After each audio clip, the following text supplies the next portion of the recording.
Good evening, folks. We have a wonderful evening's entertainment lined up for you, one that will provide several hours of pleasurable relaxation and diversion for you and your family. Did you fail to dress up for tonight's show? No tie, an old shirt and slacks, a house dress? Well, don't give it a thought. We're glad you came as you are. We just want you to enjoy yourselves. We hope you'll make this a weekly visit. Bring the family. Bring your friends. This is the Film Wheelcast, and this is James's intro. Nutrition facts: serving size 12 FL per ounce, calories 71, total fat 0%, saturated fat 0%, cholesterol 0%, sodium, there's 17 milligrams of sodium, we've got 1%, total carbohydrates 10.3 grams, what are you doing?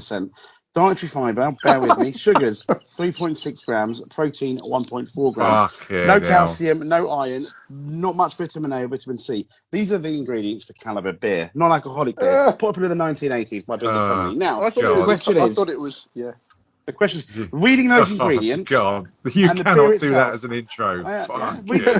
Yes, he is. Reading the ingredients. Yes. Is it more exciting than the film Calibre? Now, the Yes. question I'm going to pose to each of you is, would you rather have a Calibre beer after watching this film or watch the film again? I'll let you guys decide. I'm James. This is the Film Podcast. I can't believe someone's going to listen to this podcast, possibly for the first time ever, and that is what they're going to hear. What a start. I thought that was the contents of Neil's middle finger to the What's a Film. It is. There's a hell of a lot more calcium. I will be editing the start of that intro just so you know. Yeah, it's not a health podcast anyway, by the way. Yep, Calibre. Fantastic. Calibre with a K. We're dealing with Calibre with a C. On Netflix, was it 1 hour 41 minutes? I think. Yes, unfortunately so. Absolutely. We've got discount Steve Arnott from Line of Duty playing one guy and the other guys. Oh my God, you're so fucking ice cream man. Ice cream man. You don't care. Jesus Christ, you have to be so loud. Fucking ice cream man. You grab me a cornetto, Stu. I've got a horn. 99, mate. You've got a horn. Yeah. Got a horn. Wow. Put it away. He really did like Calibre. Yes, this is a 2018 Calibre that was shown at the Edinburgh Film Festival, which won lots of awards and took it by storm. Do not listen to the negativity.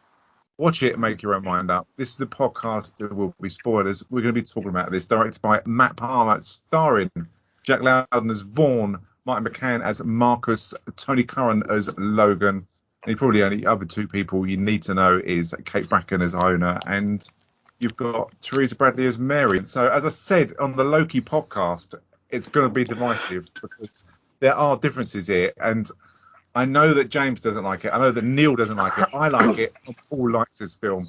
So this involves two friends going shooting in a woods. And what happens in the woods has dire consequences. And it's the decision-making of both of the two main characters being Marcus and Vaughn that basically have the dire kind of outcome. So the film starts off with the introduction of both our characters. You've got Vaughn, who's a family man, whose wife is having a baby, and is picked up by Marcus. Instantly, you get the impression that Marcus is a completely different gear. He's a city man. He's a ladies' man. He's quite smart. He's quite a good-looking guy, and he's the opposite. And I got the impression that he was someone who got Vaughn to do what he wanted to do. Vaughn was his lackey. I just got that impression. I don't know what you guys thought. I thought he was a bit of a twat, to be honest. Why is that? Yeah, just the way he talks and the way he's just a bit of a womanizer and everything. I just instantly took a dislike to him. But yeah, I agree with the other guy. He's a bit wet, isn't he? He's tagging along because he just wants to make his mate happy and stuff like that. I don't think he really wants to go hunting, does he? To be honest. So Paul, you were saying you watched it and it really did something to you, as in like you were like, oh, even though despite you're saying some of it is was, I think even you thought maybe a bit predictable, but it obviously hit you somewhere. Yeah, metaphorically speaking. Yeah, so I didn't watch the trailer. I made a point of not watching the trailer. And I saw it was I think it's a UK independent production. I thought, yeah, give it a go. Only recently come onto Netflix. This was back in January maybe or February. and gave it a watch, and it wasn't slow to start. I didn't expect for the initial incident to take place as soon as it did. I think that's the part of the predictable bit that I gathered someone was getting shot, but what I didn't expect after that was what happened then, without wishing to spoil it. But the other individual getting shot and how they dealt with it, I think that was the really sick. And I think even Logan describes later on in the film that the whole thing's really sick. Is how they dealt with it, and I know that Marcus was not only alcohol but cocaine fueled as well, so his decision making was probably a little bit skewed. But it was how it was dealt with that was quite shocking to me. Well, I say quite shocking. It was, it was interesting, but and also you could, for me as well, from the outset, you were talking about how Marcus was the one that wanted to go on this trip, and Vaughn was a little bit wet, the family man and that. But you could see how over the film how the characters changed, in as much as Marcus originally started with having there was an imbalance of power, and Marcus was obviously the main aggressor and the guy with the main power. But later on during the film, you could see Vaughn adjusting that balance of power. And at the end, right. Obviously we'll discuss how it ended, obviously later on. But how that balance of power changed, and it was really interesting to me. And I thought it would be worth a shot of giving it a review. I think you're spot on. I think it's. I honestly felt the same as you did, and that's why I was so surprised when Neil and James gave little hints as to just how much they actually dislike this. No, the point I'm making is I don't dislike the film in terms of I don't think it's a bad film. I think the shot's really good. It's just, for me, it's not the kind of film I'm really into, but I didn't regret watching it, if that makes any sense at all. Yeah, I know what you mean. I mean, I do agree with regards to some of it. For me, it was the anticipation of what's going to happen drove this film. Was more entertaining than kind of what did happen. And they go out hunting, and they've stayed in this lovely place in the middle of Scotland, looks like the Highlands, and they kind of book into the hotel and they go out, as all lads do. They go, let's go and check out the local pub and just see what's going on. And I was amazed 2 bits of Fanny actually walked into this pub, who are pretty decent, to be honest, as in Logan and Brian. as in Mary and I think it's Ona. And they walked in, and it was the reaction from the different people in the pub who it kind of instantly turned against Vaughn and Marcus. Like, you got that skinhead geezer, like, it started on them virtually, and then some other geezer through the night warned them off, the 2 girls. And I didn't have a clue why, for what reason are they warning them off them. I mean, what did you guys think when it was quite a friendly evening and then locals started turning on them, telling them not to touch those girls? Well, I thought it was going to be a from Dusk Till Dawn scenario. Because I've not seen anything about the film. But there you go, Neil. It's just, I'm not being funny. You got 2 sort that just come into the pub and people are reacting like that. You go, do you know what? They're probably not worth it. But they can't see past that, can they? And that was the first thing that, well, one of the many things that pissed me off about this film, because it's, of course you're going to carry on, aren't you? Even though you know that it's going to cause nothing but fucking grief. Well done. Well, I think it's because Marcus is so big-headed and probably used to pulling Fanny when he goes into like town, wherever they go, Edinburgh, Glasgow, wherever it is, that he's like a city boy. And I don't know, but I'll be guessing his attitude would be, you're just local bums. What the hell do you know? I can do what I want. If these girls fancy me, who cares? And it was almost as if, like, look, every girl's going to fancy me. And it was his attitude that they didn't like, which I get. Yeah. Well, it just goes to show how naive he is then, doesn't it, really? Oh, fuck that. Yeah, hell yeah. But it comes back to bite him on the arse in a major way later on. But I didn't know whether it would go down the lines of the Crying Game, and that's why they were being warned away. It could have turned out that way. There wasn't a shower scene I missed, was there? But I mean, they all got pissed up, and it was weird that this village only seems to have like maybe 30 people in, and 2 of them are pretty fit. The odds there just don't work, do they? End of the day. And where do they buy their clothes? You know, Amazon. Would they have internet? I don't know. Probably not. No. Someone there makes them. They make their own clothes. They're hand-me-downs from their father's father. Basically, yeah. There's one woman that makes clothes for the whole village. But I do like the character Logan, who seems to be like running the place and has an overview, and everyone kind of respects him, and he's got that something sinister presence about him, but I just couldn't put my finger on it of what it was or where it would come into play. And I thought at the end of the night I got a kind of Hostel vibe, you know, that they'll go missing and get tortured and that. And the only reason why I stopped thinking that was because of the rating. I think this is a 15, isn't it? I think it was a 15. Probably. I think it was a 15. Yeah, but I thought they were going to get tortured, because that geezer walks up and says, "Do yourself a favour, stay clear that wee lassie." And wow. Wow. Pretty good. That's not a sound. Was that from language classes? You took that? I got a neck like a vagina. He was the mechanic, wasn't he? He was the mechanic that came in later on. That fella. Yeah, but they all seem to do what Logan said, didn't they?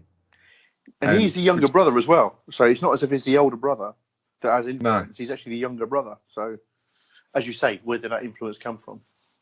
Yeah, and I did expect them to get kind of one go missing. And I was happy that they didn't wake up, one of them went missing, then all of the town deny any knowledge of what happened. That would have been so tropey, wouldn't it, really? Yeah. But they moved. I've never been shooting or like hunting kind of thing. I've been like range shooting, but that's it. And they do go out hunting in the woods. And I knew something would happen, and I went through a few different scenarios as to what would happen, bearing in mind that they all got pissed up and everything. But what did happen, like the little boy getting shot in the head, that was the last thing that I ever thought happened. I never thought this would happen. That it'll be Vaughn lining up that shot, being told to take that shot by Marcus, virtually bullied into it, and Vaughn shoots his kid in the head. And I think it worked better because Vaughn's wife is expecting, isn't she? I think she is. Yeah. So it scared me. I was like, oh my god. When he lined up the shot, I thought maybe he'd miss it or something. And then it was such a good. I mean, it was horrible to watch, but in terms of directing and the shot they got when he looked through obviously the spyglass aim or whatever you call them, and shot, and then the deer moving. Suddenly, you saw the kid right in the head. That really shocked me. I don't know about you guys. I didn't expect that, and I was like, Jesus. So, sorry, Lord's name in vain. I was like, oh my gosh. It shocked me, definitely. It shocked me that it was a child that got hit or killed. But I'm not being funny. Everything leading up to this, the fact that the fuck up with the gun, the fact that they both pissed, he was on coke, it was obvious to me that something bad was going to happen. So I thought that someone was going to get shot, but I had no idea it was the kid. And yeah, that did shock me, but still, it was so. To me, it was just so laid out in front of you that it had to be something like this. That it didn't shock me what happened. It just shocked me that they chose a child. Let's put it that way. I had an inkling that something was going to be behind that deer, and sure enough, it was. It was a child. But what annoyed me about that scene was the photography in it, because when you look from their point of view down range, the deer. Where the deer is in the forest, the deer's lower than them. And then when you look at what they're looking through the rifles later on, they're actually aiming upwards. So, and I didn't notice this until like the 5th time I've watched it, but I've seen it 5 times, guys. But it wasn't until later on I saw it. But sure enough, the photography let itself down in that, like, and it's often done in films, isn't it? Where 1 second that it's down to continuity, isn't it? That they're looking downrange at an animal, and you see that, and then the photograph, the images of them from the deer's perspective, they're aiming upwards, and that just annoyed me really. The fact that they let themselves down on an easy one. Yeah, I was really surprised. I didn't know what to expect.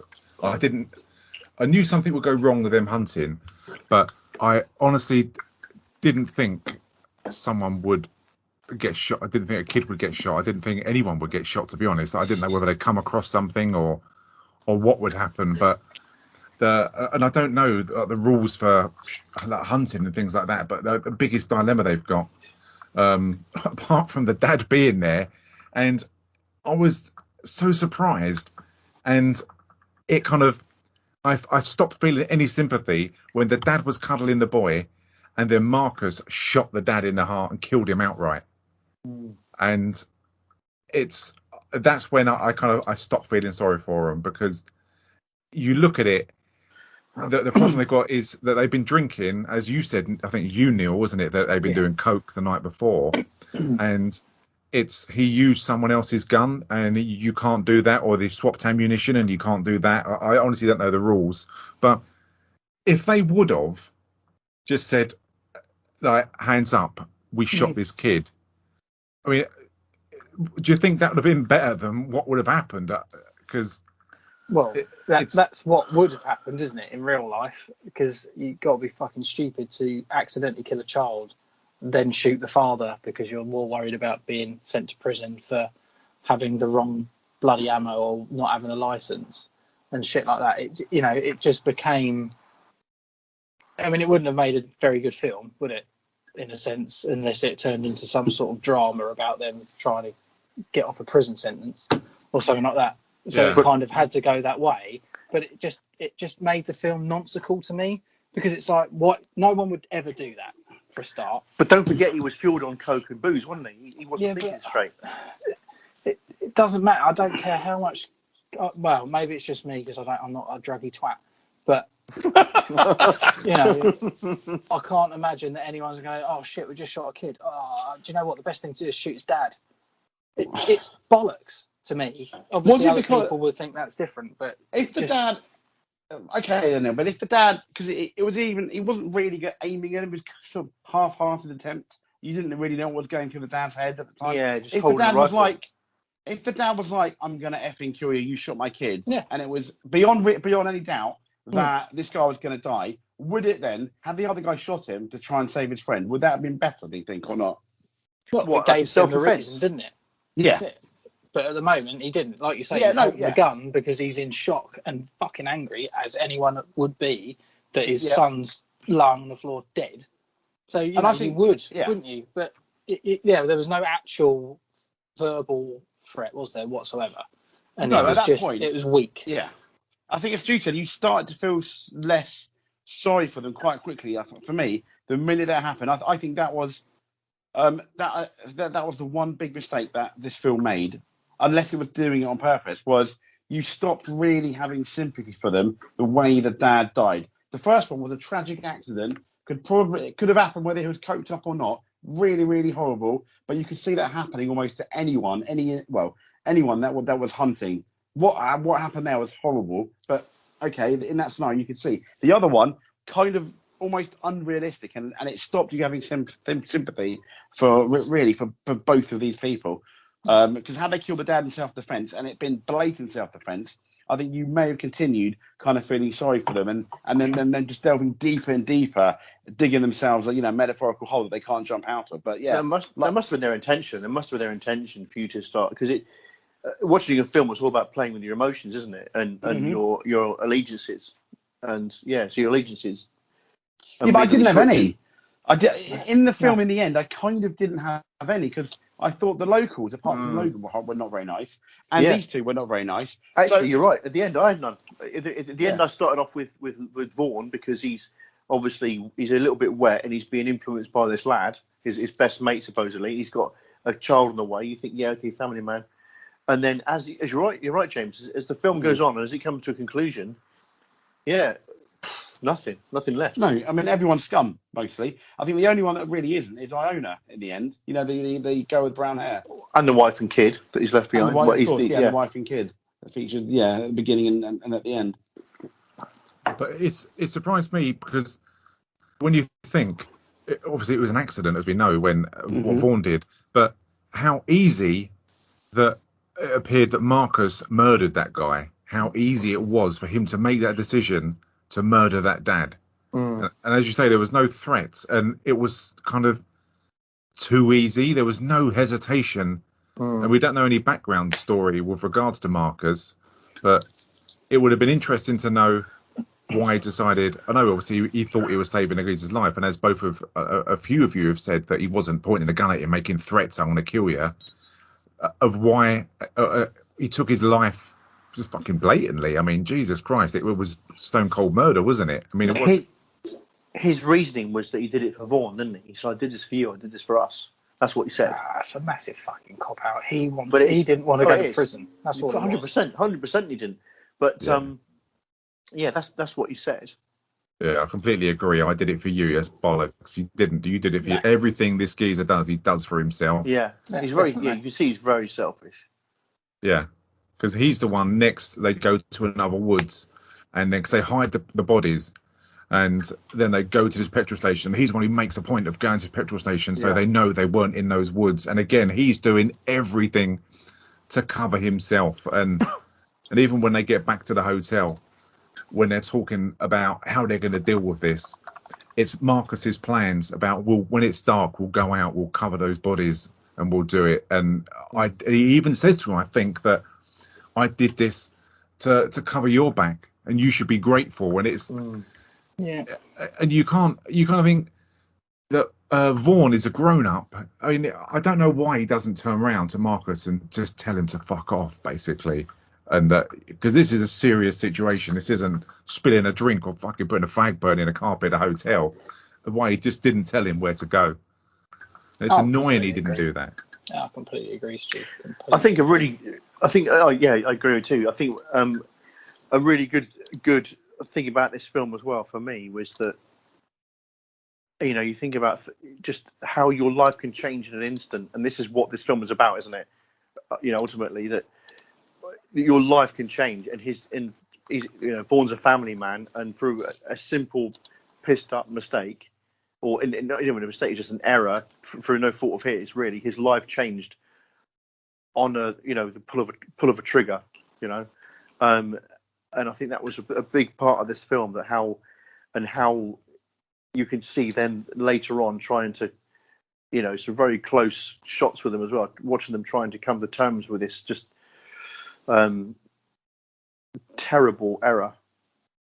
Yeah, I think what I like after the incident, for me, it might just be my simple mind is very easily entertained, and I'll admit that it really is. But the psychological side of this, because I found that all the guys in the town, all the Scottish guys, the locals, all of them were strangely very serious. Every single one, weren't they? Yeah. Which is really weird. And when they go to that pub back in the evening, they're sitting down having dinner. Everyone is so serious, and everyone is giving both the boys these longing looks as if they know. And that I found that I enjoyed it, because it's a case of, obviously they don't know yet, but it was too weird that they're giving these geezers these kind of looks. It was just too strange, you know what I mean? It wasn't right. It wasn't normal. No, it's almost like they just don't trust outsiders, do they? It's very much that small village anywhere sort of, what are you doing here? We don't trust you sort of thing. But yeah, it was well over the top. But you're right, it was over the top for another reason as well, is that the night before they'd been in there and they'd seen everyone, so they were a familiar face from the night before. This is the second night they've been in there, so why would they act in that way towards these two lads? Well, is it because they know that one of them went home with one of the daughters. Or one There of the is girls. that, yeah, there is Maybe. that, isn't there, James? That Hmm. not only the other one, what's her name? It was Mary, wasn't it? Mary, yeah, and he's obviously given her coke and stuff, and so potentially it was that. But even when 'cause they, yeah, sorry, James, go on, mate. No, because at some point, slightly further on, that ends up being like a thing, didn't it? Because one of them Yeah. says, "I want to talk to you," and you think, "Oh my god, they found the bodies, maybe what?" And it ends up being the daughter's thing. So looking back, maybe that makes sense. But yeah, I know. I mean, it was a bit strange and uneasy. It reminded me of the first few of the first scenes from the werewolf. American Werewolf in Werewolf London. in London, yeah. 100%. Yeah, I got that. And even when they're trying to do their deal, because I think it's Logan who's trying to do a deal with Marcus about property, and when they're talking, they're just so serious, and it's so strange. It's you don't get any of them have any kind of character. It's just so deadpan. And Is it on purpose, though, Stu, to make you feel uneasy, maybe, for the scenes? I don't know if it's true. Maybe it's a case of they're like that. Yeah, maybe you're spot on, mate. But I didn't even think of that they're so serious. So when they do know later on, you don't know because they've not changed their character. Yeah, that's a really good point, mate. Actually, yeah, maybe that's the reason why. But they do go back to the woods, and they kind of he has to. And it's horrid. I mean, I think it's Marcus has to get the bullet out of the boy's head. He has to get a knife and cut it out his head. And again, the brutality and the lengths that he's willing to go. Yeah. And it's awful. And again, it's Vaughn digging the hole, not Marcus. You know, a lot of the time. Yeah, this is the other thing as well that annoyed me about the film, about the mechanics of it, in that when they shot the deer, the bullet went through the deer and into the tree trunk. And then Marcus later says, "I took that shot of the child of the dad. And what was it? Then they shoot the dad. It goes straight through and into the tree. Dad gets shot. That's right. Yeah, Dad gets shot. Right, 100 over 100 yards. Okay, that goes into the tree. But when the boy gets shot, less than 100 yards because they're much closer with the deer. It gets lodged in his skull. So you're thinking, why would that get lodged? I can see why they did it for the purpose of the film and to make it more gruesome and for the shock factor. But you're thinking that surely would have gone through his skull as well. Well, they're saying it's gone through the deer already, hasn't it? So it's slowed down, blah, blah, blah. I don't know. Well, no, did he even shoot the deer? He didn't even shoot the deer, did he? No. He didn't. No, of course he did. No, it missed the deer. It missed the deer and it went into the land, didn't it? And sort of rattled But around. they were using two different guns. Is that why? Maybe, I don't know. Yeah, maybe. It's just a thing I'd noticed that. I wondered that as well. No, yeah, I didn't have a clue, to be honest. I don't really understand how guns work and the distances. But as you said earlier, James, that the next morning they wake up, they're trying to go. Obviously, they're panicking. And then there's all the kind of the villagers out there, and we know what you did. And again, they had that level of suspense. And that worked for me personally. I thought that they knew what actually happened. But as you say, that it's because they gave the girl drugs. I thought it was because they'd find out that she was like 16 or something like that, and that she was a lot older and one of the guys had sex with her. But yeah, it turns out that Marcus gave her drugs and they really don't like her, and there is that anti that they will find out, but thankfully they don't. And why didn't they move the bodies somewhere completely different, as in rather than bury them where they were? I don't think it mattered at the end, did it? Because the dog found it anyway. Yeah, but they knew where they were camping. So if they'd moved the bodies, they may not have found them. So you are right. They could have driven them somewhere, you mean? Yeah, that's a good point. Yeah, good point. It just, it didn't make sense, did it? You're right. It seemed really bizarre, and it didn't really dig it that deep, and it was a bit of a lazy effort. I know if I'd kill someone, I'd go for a lot longer lengths to actually get rid of the body. You know what I mean? I know you have. I mean, would.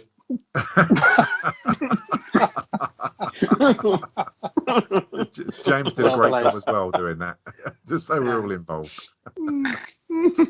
But I think it's Marcus's car's fucked, isn't it? And they take it to the garage. And again, you get those longing looks, and in the back of the car they've got the knives and the clothes covered in blood.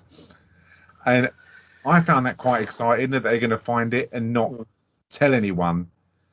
and then the suspicions will start flying there. And I still was pretty hooked, and I was still really excited and anxious for both of these guys. And I don't know why, because deep down I wanted them to get caught, but I had that anxiety. I don't know where you guys were at this point, or whether you tapped out by then.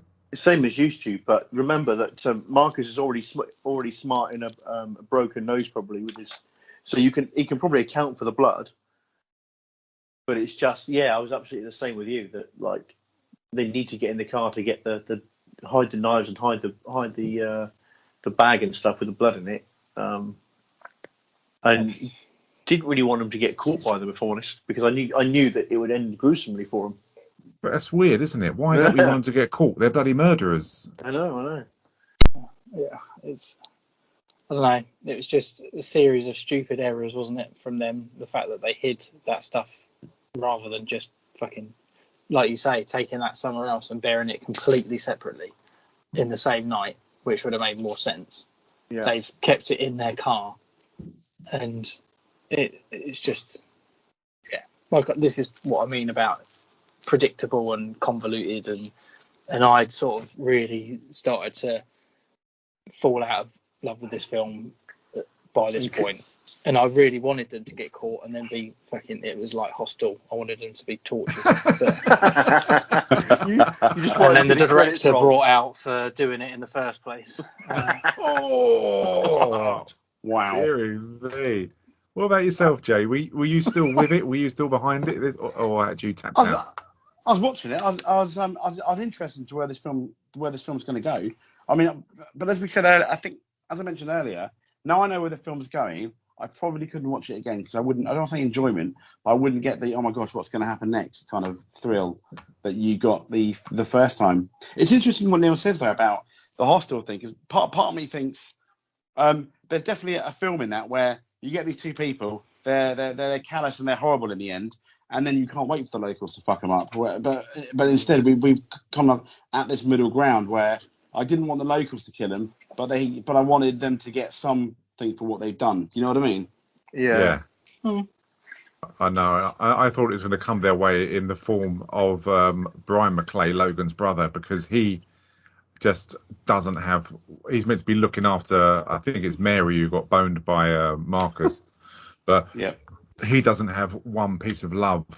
And he kind of shows that by grabbing Marcus's nose, doesn't he? Did you hear the click? Mm-hmm. Yeah, and I'm happy. I want Marcus to get all the pain he deserves, honestly. Yeah, I'd have really tapped out on liking or supporting Marcus, and for some reason I don't know why. I think it's because he's like married and a family man that I was still pretty much on Vaughn's side, but that went away probably the last third of the film. I was like, yeah, let's just like set the wild dogs on both of them and let's see what happens, you know. But there's a lot of tension as in the town starts to kind of turn against each other in a certain way over these two, with Logan and Brian basically clashing. Well, it's because they need the money, don't they? They have a conversation, don't they, about the fact that they're really struggling, and it's all going to dry up, and there's not going to be, everyone's going to start having to move out and stuff like that. So they're sort of desperate for that investment. However, obviously his brother's in completely the opposite camp. I think as well, Logan is the sort of the town's moral compass, isn't he? He sort of sets everything straight and makes sure that it's like, you know, there's no injustice where, unnecessary injustice. No, completely. And again, when we were speaking, when they have their, I don't know, as I say, I don't know if it's just me, but I got a bit of a Wicker Man feel from this. When they had their kind of party, and they said, "Oh, we're celebrating," I can't remember what it was now, some fucking thing or not, and everyone in the town kept looking at them, which is again just completely bizarre. But I kept waiting for either some pagan thing to happen, or that the town already know, and that they're gonna suddenly turn on these two as a big cult, and then string them up or do something, and it will start from here. And I really was on the edge of my seat during this because I thought that's what was going to happen. Same as used to, 11%. Yeah, I think we might even. Did we talk about it at some point about the Wicker Man moment? Because I felt the same thing, and I've not seen the latest Wicker Man, but I know the one with Edward Woodward. And I felt that, like, I thought something's going to go here where these guys are going to fall foul of their, like, some kind of pagan or some kind of ritual. Yeah. But it didn't happen. But yeah, it was edging towards that way in my head. Yeah, definitely. And you've even got the looks from. I don't know why everyone keeps looking at them, and it's only on rewatches that people just stare at them, and you think, "Oh, fuck off!" Like that's just not gonna happen. You know what I mean? Talking, like whispering and talking and stuff, aren't they? Yeah. But let's be honest. Like you just said, Stu, there's about 30 people in this village, and 2 people have gone missing literally the day after they've turned up, or the day they've turned up. That type of place, they would all be looking at them going, they've got to have something to do with it. Because ultimately, you know, and we would all be like this if we lived in these small communities. If you've got someone that doesn't belong, you instantly will have some sort of concern around them or prejudice towards them, because you're like, I don't know you, I don't know what you're about.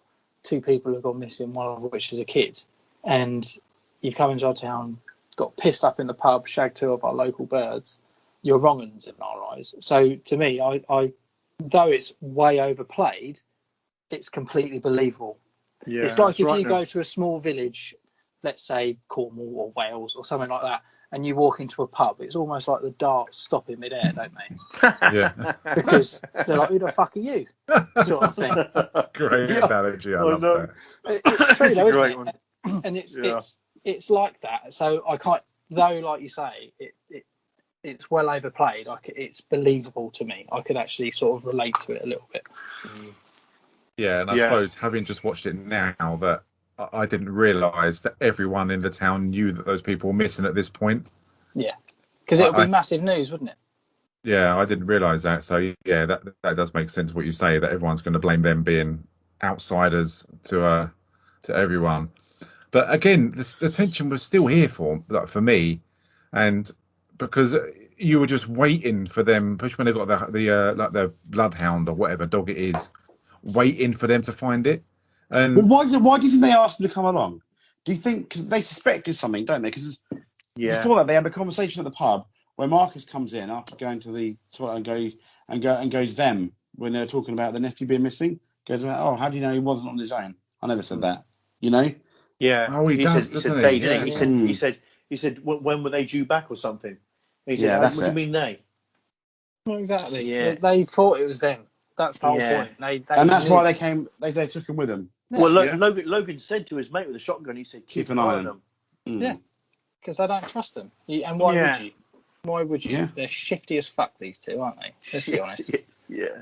But you'd be shitting yourself, wouldn't you? If you were them 2, Yes. Oh, they were. you would be. Oh, you would be throwing up with absolute anxiety that something's going to happen.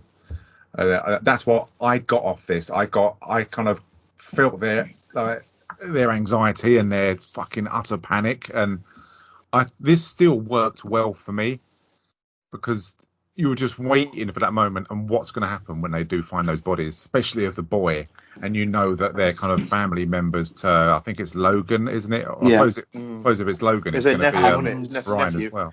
And the fact that they've dug a bullet out of his skull, so clearly had to smash his face open to get a bullet out to try and get away with it. You know. Yeah. Why would you do that? But there you go. But their journey to the scene was their opportunity potentially, because they went in convoy and they were just the 2 of them in their 4x4. That was an opportunity to go either the other direction or just to peel off the road if they had the chance. It was in darkness, you know, they could have just peeled off, but they didn't. They went with them, didn't they?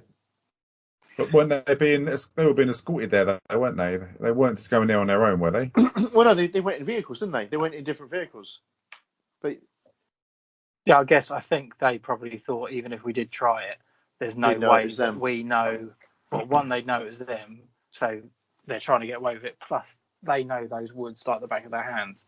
If you're trying to drive off from them, they know some sort of way round to cut you off, or they might be to call someone to say, right, they've done it, cut them off at the pass or whatever. So I think they were just trying to play along with it, hoping that they wouldn't find the bodies.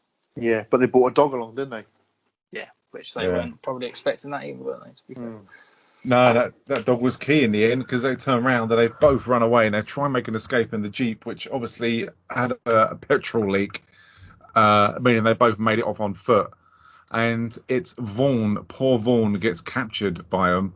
And Marcus does the honourable thing and just fucks off and leaves him on his own, Yeah. doesn't he? Well, you know he would. Yeah. 'Cause he's Oh, he does try, doesn't he? To be fair to him, he does try initially. Yeah. And he did say leave me, but still, he's still a wanker. Yeah, definitely. And I was surprised that, to be honest, after finding Sammy with his head carved open and a bullet removed, I'm really surprised that Vaughn lasted as long as he did. Because I just thought that would be it, that he'd be a fucking goner. And I don't think I would have given a shit at this time. If they would have decided just to execute him there and then, you just wouldn't care, would you? No, not at all. So, but what I like is how, out of all of them, how Logan changes. Logan was always kind of quite diplomatic, and even up to the point where he clashes with his brother about his brother's all up for executing him, an eye for an eye, and this is what he must do, and no one's going to know about it. But Logan's still kind of talking sense, as in, we'll have the police up here and we can't deal with it, and it won't be like the local police, it'll be the proper police. And he soon changes his mind. And does he change his mind because they find Marcus as well? Good question. Potentially. Yeah, I think that does sway him because, and he really is. All the scenarios that can be played out, his is still quite subdued and calculated. I mean, it's horrendous. You know, it's unfortunately a choice that Vaughn has to make. You know, a decision Vaughn has to make, whether he dies or whatever. But it's still quite a calm and calculated decision, and his decision still overrides, saying, there is a debt to be paid. Still kind of overrides the onslaught that the other guys would have brought in. Oh yeah, I'm surprised that they didn't just tell Marcus. Sorry, not Marcus. Just tell Logan just to go and do one, and they'll execute him anyway. I'm surprised that they actually listened to him and tried to make some kind of agreement. But when they do find Marcus is brought in. And again, I'm surprised he's in one bit. I thought that their dislike for Marcus was so apparent when they found him. He would have been missing an arm or a leg or something. And again, I wouldn't have had a fucking problem with that. I would have been quite happy for them just to cut him into little bits just in front of him. So he's fucking horrid, man. But I like the decision they make that an eye for an eye, and being the fact that you've got to shoot, being Vaughn has got to shoot Marcus. Why didn't they do it the other way around? Why was it this way? I think so when Vaughn was captured, I think they already had a dislike for Marcus because he'd given coke to Mary and had sex with her and stuff. So he'd already pissed the village off. And I think that Vaughn, they could probably tell the dynamics of the relationship between the two of them. Because Marcus often in conversation kind of like overruled Vaughn, and even in one of the initial scenes in the pub when someone starts on Vaughn, Marcus steps up and tries to be the big man, and Vaughn's like, I could have dealt with this. I think they could see that Marcus was probably the wrong one out of the two of them. They knew that Vaughn had a child on the way, didn't they? Yeah. And I think they could, after Vaughn had spilled his guts after being captured, although it's quite interesting because as he starts telling the story to Logan what happens when he's in the barn, but then they mute the sound, don't they? All you can see is his lips moving and Logan listening.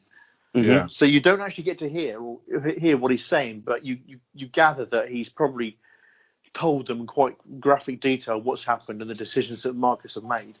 And you can see that he's obviously sorry because Logan keeps telling him to shut up, and So I think that was, they realised that he was the lesser of the two evils. Yeah, but Jay, why? I got no idea. I don't know whether you know, mate, and I'm putting you on the spot here. But why did they mute that? That really pissed me off. That felt like quite an important part.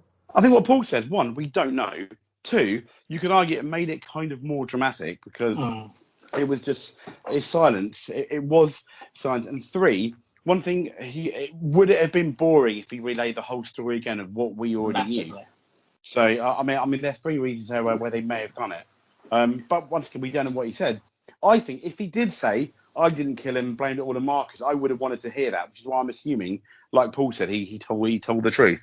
Yeah, I think by this point he was fed up, wasn't he? He knew that at the start they should have just been innocent, or not innocent. They should have just come forward and explained what had happened, and everything else. But it was always Marcus that stopped him from doing that and said, "No, you got to do it this way." And I think at this point he's got nothing to lose but to tell the truth, has he? Because exactly. If he lies and makes up some bollocks that he can be caught out on if Marcus is captured later, it's just going to make it 10 times worse for him. I mean, it's pretty fucking shit right now because he's tied up and put in a cage. So what's he got to lose by telling the truth? And in actual fact, he might actually earn a little bit of respect from them. Not that it's going to save his bacon in any way, shape, or form, but he'd have to be stupid not to explain everything the way it went. Yeah, and Logan says to him, "I've negotiated your life, but you've got a debt to pay." And which is quite interesting. Do you think it would have been more impactful? Because obviously his debt, for anyone who hasn't seen it, watched the film, obviously why would you listen to this and not watch the film? But that he has to shoot Marcus. Would it have been more of an impact knowing that Vaughn's got a kid coming and he's married, that Marcus had to shoot Vaughn, and then he would have had to explain to his missus of what happened? Or do you think that would have left a trail?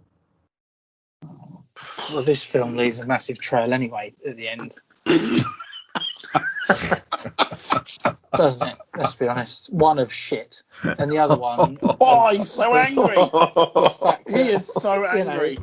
2 go on holiday, 1 returns in a really weird way that they call his missus to come and pick him up like a naughty little child. Oh my God. Covered in bruises and cuts. Yeah. Well, what happened to you? Oh no, I just fell over. Where's your mate? Don't know. He ran off. Jesus, Neil. It's absolute. Oh my God. Neil was punching that VHS cover. when they do the inevitable remake for this film, when they do the inevitable remake, Neil, I'd rather set my nuts you're Brian. on fire. You're going to be Brian. I think choose Logan. He's a lot calmer. Man. Definitely Brian. You're Brian. I've decided. Neil is very angry. I'm livid because it's just so bollocks. It really frustrates me when people say how good these films are when they're completely predictable, and they none of it would ever happen. You know what I mean? Anyway, yeah, sorry. Did you feel like this on your first viewing of it, or was it? Mate, I watched this film because we were going to review it obviously previously, and I will be honest with you, I could not bring myself to watch it a second time. Wow. I hated it that much, and I wanted to turn it off halfway through it because of how predictable and how poor the acting was and everything else about it that is just, to me personally, was just a waste of my time. Mate, that's exactly how I felt about John Wick 2. I completely understand. Fuck yeah, now. I wonder whether, because I know you liked it. We haven't finished it, but I know you liked it, didn't you? And I liked it as well. I wonder whether, like, my you guys are massive film buffs and I'm not. But I'm just easily entertained. I think I'm learning more from you guys about how to look for foreshadowing and how to read a film and that. And I'm learning more. But I just like a film that's just going to entertain me and just take me away for a couple of hours and run me through a roller coaster of emotions. Well, so escapism, isn't it? That's what films are for, escapism. And I get that, and I like that feeling as well. But I like to also not feel like I'm watching something that I could have written in, as this film went along, it was like, I bet this is going to happen next, or something like this is going to happen next. And when you're not invested in any of the characters, because the 2 main characters are complete dicks, and people in the village are just massively aggressive, and we've obviously just explored that. At no point within this film do I get invested in any character whatsoever, because the 2 guys that kill the kid by accident and then shoot the dad on purpose, you don't like them. There's no way you can like them because of what they've done. all through the film though, Neil, like, so I wasn't invested in any of the characters that I could see, but all throughout the film, because of all the decisions that were being made, I kept referring back to because the first scene it opens up with him Vaughan in bed with his wife or girlfriend, and the baby on the way. So all throughout the film, all the poor decisions they were making, and all the drama they were getting themselves into, I kept going back to that. So I think I was invested in the family he was leaving behind. They're better off without him, as far as I'm concerned. He's a murderous prick that's got no conscience whatsoever until the point in which he gets caught and is being threatened by a bunch of angry Scottish people with guns. And that's the only time that he ever fucking folds and starts being a human being. Prior to that, he's just a massive pussy that is being led around by his druggy twat mate. And yeah, quite frankly, as a father figure, I'd rather have a packet of Walker's prawn cocktail, to be honest, because they'd be more influential. But he's a stronger character, stronger flavour than that fucking knobhead. Sorry, I just couldn't get invested in the characters whatsoever. So that's why, to me, the film wasn't enjoyable, because at no point was I invested in any of it. The suspense parts, there were some, and it was enjoyable, but in general, if you're not, for me, if you're not invested in people within the film, I don't see the point of watching it. No, I understand what you're saying. I do, yeah. You lose purpose of empathy and stuff, don't you? Think it's exactly the same as if you watched Marvel film, right, and you didn't have any interest in Marvel and you weren't interested in the lead character, would you really give a shit about what happened in the film? No, you'd enjoy the action, but you wouldn't really give a shit if there was a first, second, third, or you watched a prequel before the second one, because you're not interested, because you're not involved in the character. Because that's the whole point, isn't it? You're watching it because you want to be involved in that world, and you want to have a point of view which you'd be sort of connected to, if you see what I mean. Yeah. No, I get what you're saying. It's interesting that the idea, or possibly the purpose of this film, is that you kind of think, fuck, they're going to get killed. This is awful. But when you look at it as on the whole, that yes, they killed a young kid, Sammy, and his dad, and they don't deserve any sympathy. But I think I was looking at it from a point of view of, this started off so well from both, and it's ended in him having to murder his friend and deal with the murder of a young kid, which he's dealing with pretty well, to be honest.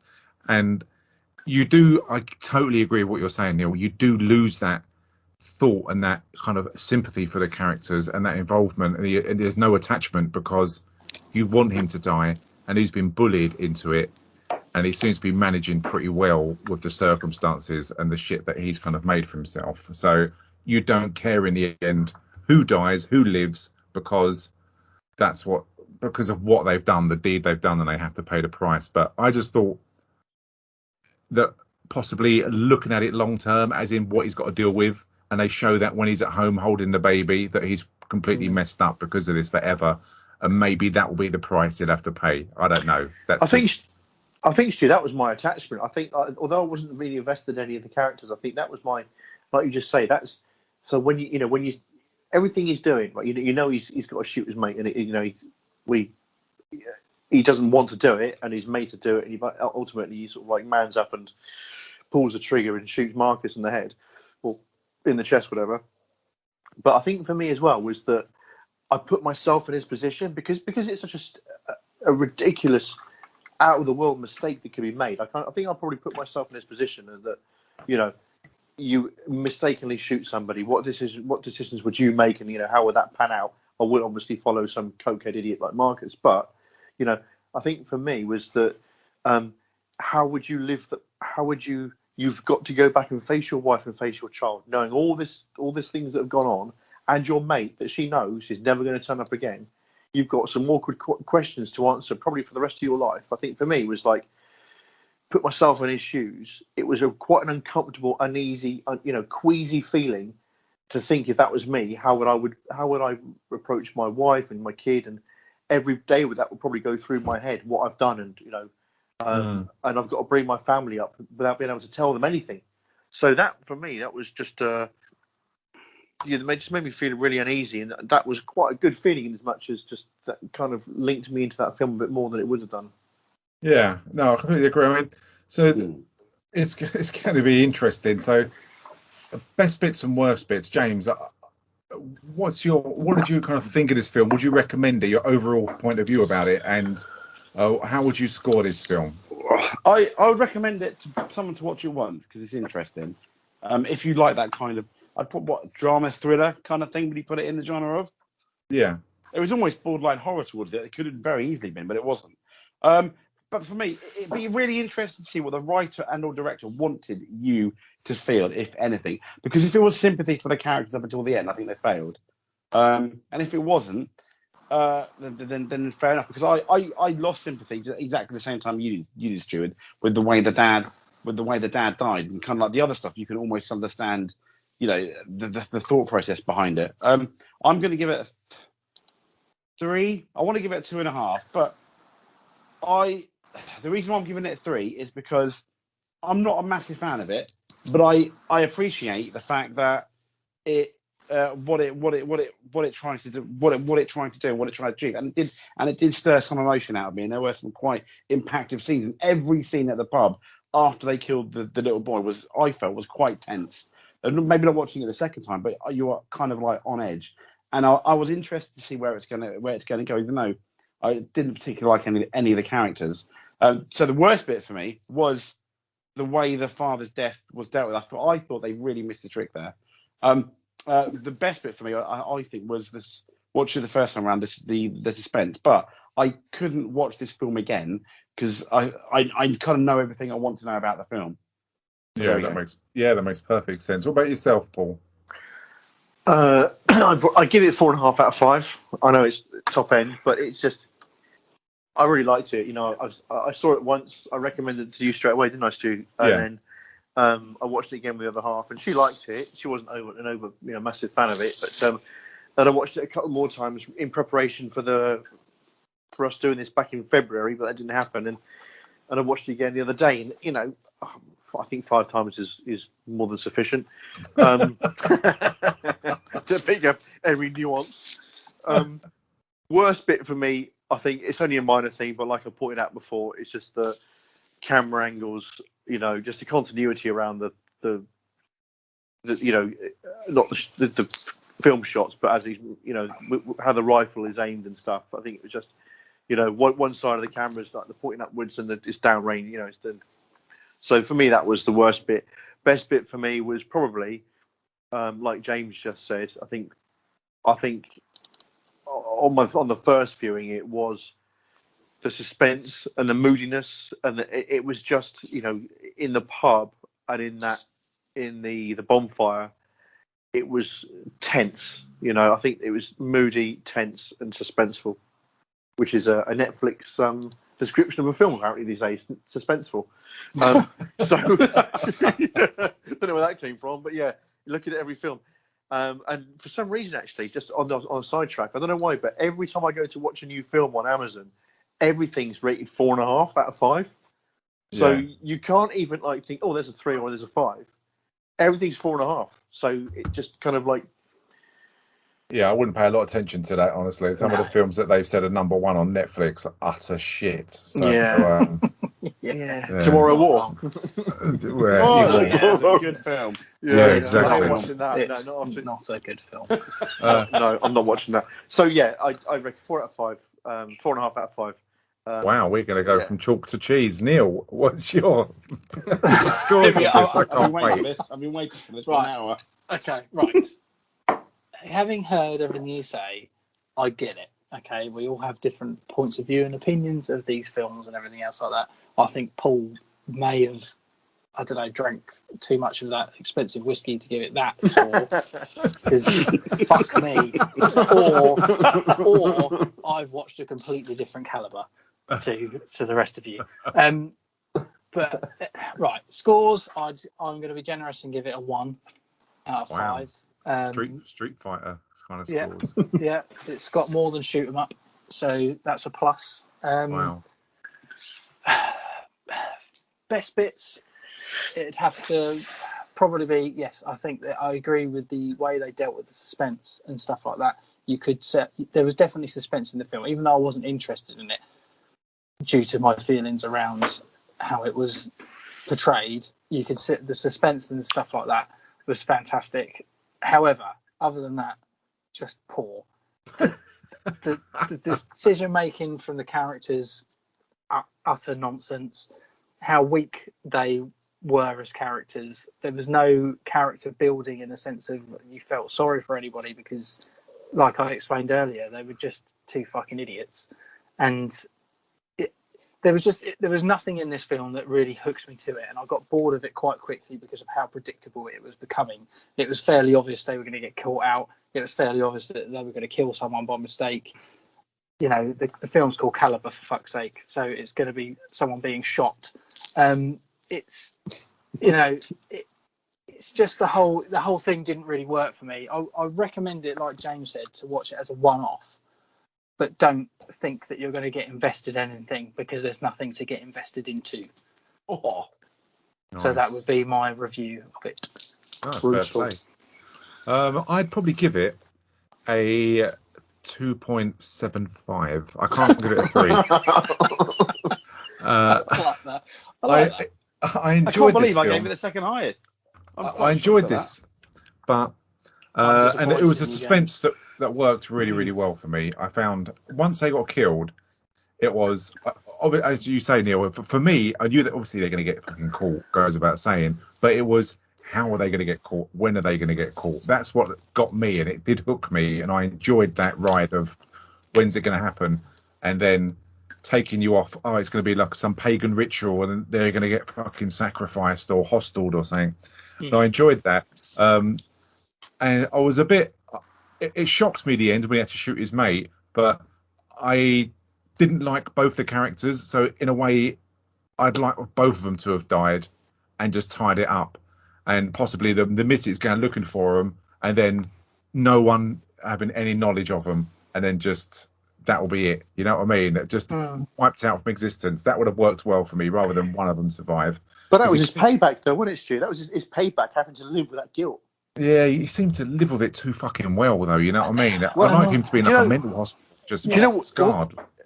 What we didn't discuss actually very quickly was that the last shot was him looking directly into the camera, which is quite unusual. So it was almost like he was staring at something, wasn't it? Really, that was his regret for signing up to the film. This longing shot into the camera. Yeah. What have I done for my career? But I would like of him to be like sectioned. That would have been quite good. That something would have happened. I don't know. Just some. Yeah, he's got to live with it, but I don't know. But it was good, and the tension was good. I like this film. I'd recommend it, but I think you can, as you say, you can only watch it once because without the suspense, it doesn't have that much to for you. Because the suspense is the hook to this film. But I enjoyed it, and when I sat down and watched it first time, me and the missus, we both really, really enjoyed it and got really involved in the film. But yeah, it's 2.75 because I can't really give it any higher than that. But 3.14 recurring. But no, it's entertaining. It's something different, and we've done it at last because I know you wanted to do this ages ago, Paul. So yeah, we finally culled this film, and we no longer have to fucking talk about it. Yes. But we've obviously done what we're going to talk about next, and we do this far too often on the pod, and I've got no ideas. Has anybody got any ideas of what film we can pluck from existence to do next? Paul, you're going to do some kind of 1950s fucking film, no doubt, subtitled and in black and white. Citizen Kane, yeah. Yeah, Bendy and Bishki. Neil and James, any films that you guys would like to do? I was saying. I'd like to do the Mad Max series. Ooh. But I know that it's a bit tricky getting hold of them, isn't it? But that would be my recommendation if we can get hold of them. Do the originals and then maybe the new one. Yeah, that'd be if we. As you say, it's getting hold of them is tricky. I must admit, I fucking hate the Mad Max films, so it'd be quite interesting.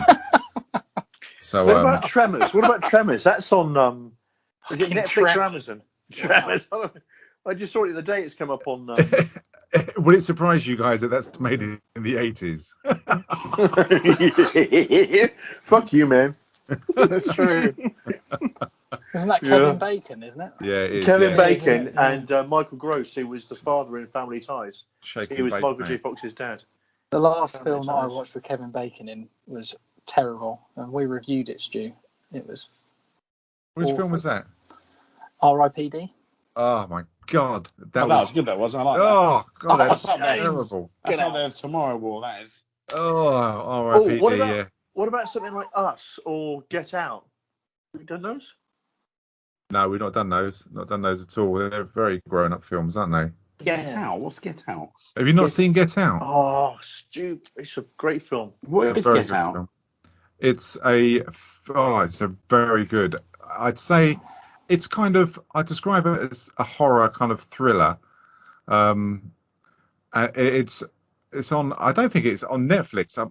Let me have a little look. I know Us is on Netflix. I've not seen that, but I know that's on Netflix. Get Out isn't on. It's on YouTube. Of all things, Is it? You have to pay money for.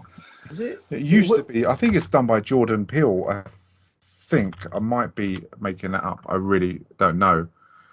But it was very, very good. Now, Us is on Netflix. I don't think Get Out is on Netflix at the moment. You got me onto them, Stu, and I really enjoyed those. They were quite good. Yeah, I talk about good. I've just started watching. I've watched the first episode of Invincible. So Oh, good, did you? isn't it? Yeah, have you seen Did it you yet? enjoy it? Yeah, what the freaking ending of that first I know, it's episode? insane, What the isn't it? fuck? It's Yeah, insane, yeah, isn't but, it? yeah. I know. I watched it thinking my daughter might be able to get a note. Never mind. Come the end, basically. It was Yeah. crazy. Yeah. What is that? What's honestly, that on, James? What's that on? Amazon. Prime. Amazon. Yeah. Okay, I'll give it a look. Yeah. Give it a watch. It's an anime. Not anime. It's animation, not anime. It's anime. Right. Japanese. It's an American thing. I was quite impressed though. I mean, it was like quite nice. It was very. It kind of reminded me of Saturday mornings, but slightly more adult, obviously. And then at the end, yeah, slightly. definitely adults. Yeah, Yeah, yeah. just- Once it got to the end, and I was like, Jesus, oh my god. Like Terrorhawks. Just a Oh little. god, Terrorhawks. I couldn't I watch used to love that. Terrorhawks. Really? Jesus. I was so scared. I used to hide behind the sofa. Was it Zelda that scared you? She was Yeah, fucking horrendous. Those witch things. Oh god. Yeah, Zelda. That- Horrible. Yeah, Couldn't she watch was- it. Fucked up. No, But she was hot, wasn't she? I can't find Get Out. But yeah, Invincible is so good. I was so addicted to watching that. Me and Neil spoke about that loads, didn't we, when we were doing our local reviews and that. I'm Yeah. looking forward to the second season.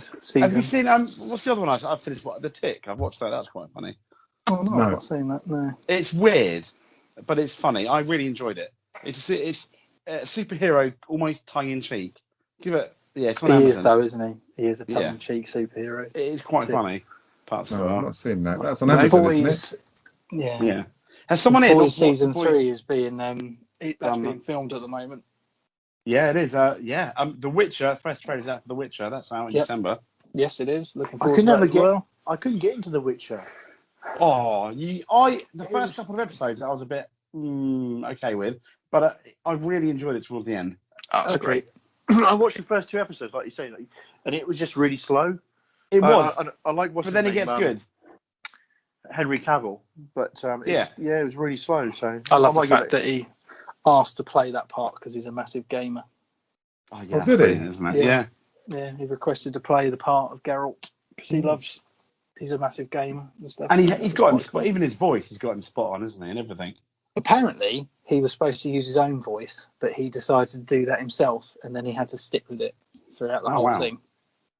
I think it works so well though. I've not seen it, I have to say.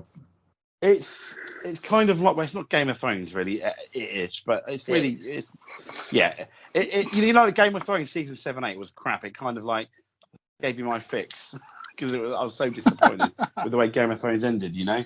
So I didn't like Game of Thrones. I honestly No.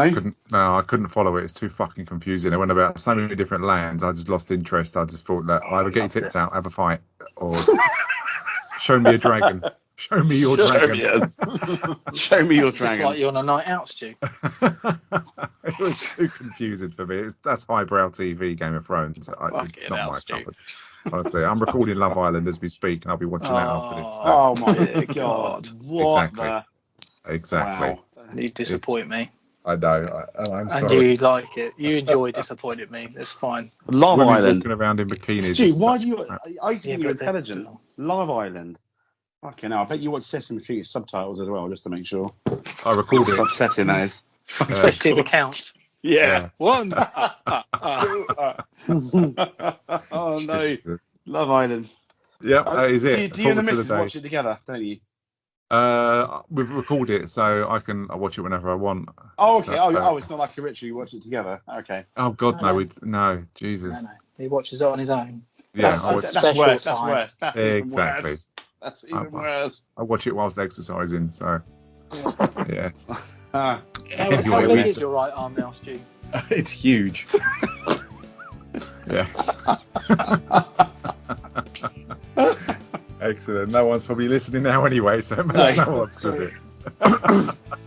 Right, we'll talk about what we're going to do, sort of, and then we'll decide, and it'll be a nice surprise for everyone. Won't it? Exactly. Next exactly.